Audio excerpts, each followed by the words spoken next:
Should we go back to U.S. immigration laws as they were in 1892 when Ellis Island opened? Whenever I create content about Ellis Island, I inevitably receive a lot of comments from people saying, oh, we should go back to immigration back the way it was on Ellis Island when people came in here legally. But I'm always curious if they know what the immigration laws were in 1892 and if they're actually making the point that they think that they're making. Ellis Island opened up because in 1892, for the first time ever, the federal government took over overseeing immigrants coming into the country. So because of that, they needed a centralized federal immigrant processing center. They found the busiest port in the US, the Port of New York and the Port of New Jersey, and Ellis Island opened.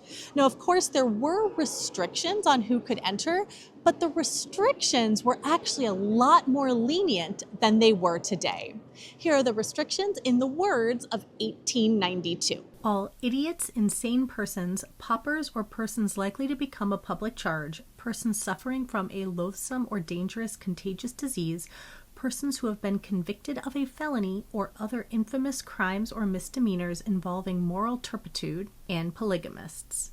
These are the stairs of separation. It separated those who were allowed entry to the country to those who were sent to the detention halls. I'm in the center staircase. That means I'm on my way to the detention halls, potentially to get sent home.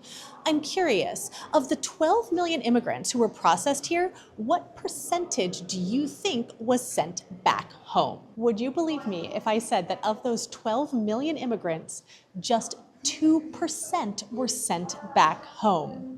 Imagine today if of all the immigrants across the globe that wanted to enter the United States, only 2% were denied entry. For more NYC, follow me.